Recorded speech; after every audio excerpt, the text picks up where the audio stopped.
Hi yogis, today I've got 8 tips to help you with your yoga practice. 1. Think pterodactyl.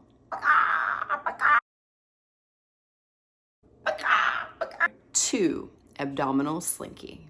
3. Opposing force fields. 4. Magic digits. 5. Tortoise speed. 6. Focused drishti. 7. Be an architect. 8. Your inner guru.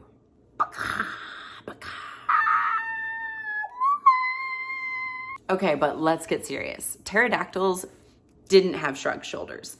They also didn't have janky joints, and they most certainly were not afraid to go for it. So what does this mean?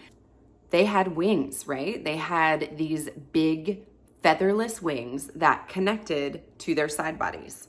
So when you're in a yoga pose, think about if you had wings attached to you. First of all, you're not going to be shrugged like this. Secondly, you're not going to be uneven. Thirdly, everything is drawing in to the midline, as if you had big pterodactyl wings connected from your armpit all the way down to your hip, or in a pterodactyl's case, your tail. When you're in yoga, think pterodactyl. Broad chest, collarbones move away from one another, shoulders are down, everything is drawing into the midline. And that brings me to tip number 2, the abdominal slinky. Imagine a slinky. What does it do? It flops over, and maybe it walks down your stairs or wherever you put it. But in this case, think about your abdomen, the space encasing your organs, as a slinky.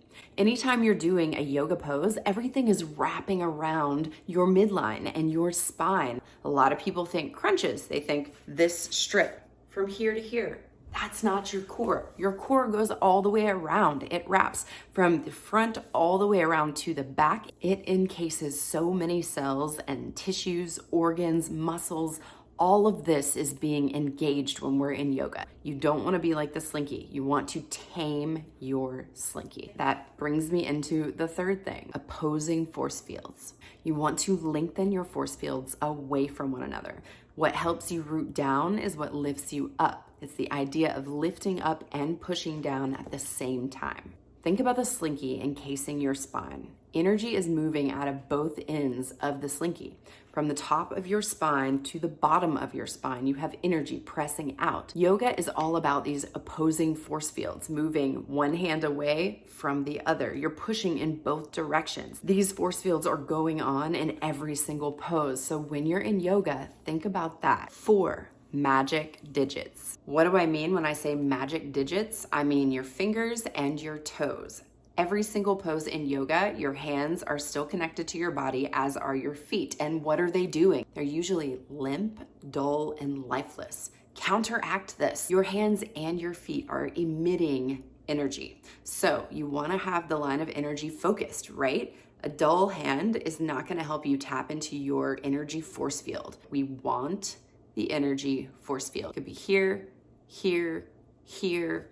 The list goes on. So spirit fingers, spirit toes. Whether you're pointing your feet, flexing your feet, flointing your feet, whatever it is, just make sure you're doing something with your feet and they're not just hanging out. It's the difference between this and this, or this better than this. We don't want this. So magic fingers, magic feet. Use your hands, use your feet. Tortoise speed. You want to make sure in yoga that you're going slow. There's no need to rush through it. In fact, if you rush through it, you're probably not breathing and you're likely to fall over. The stronger your practice, the slower you go. Strength is cultivated in holding where it's hard and going slow. Next up, focused drishti. What do I mean by this? Drishti is your gaze point, your focus point. This helps you focus your line of energy as well as helps you with your balance. So find a non-moving speck on the wall or on the floor, not moving. That is a big factor. If the point is moving, you're probably gonna fall over. You should always have a drishti in yoga. And when you're trying to change it from one point to the next, make sure that you go slow. I like to say, skate your gaze. What is skating the gaze? It looks like this. You start here, then you're here, then you're here, then you're here, then you're here. Eventually, you're looking the opposite way. If you do it all at once, though, you're likely to lose your balance and fall over. Be your own structural architect. So think shapes. when you're moving into poses. If you're building a house, you're not going to build it on a shaky foundation. Think about that when you're in your yoga poses. Sits bones root. Shoulders stack above sits bones. Spine is lengthening up, but also grounding down. Crown of head is reaching up. Sits bones are also grounding down. If I were to extend my arms, a structure that is safe and strong is not going to be like this. Hands away from shoulders. You're not here. You're not here.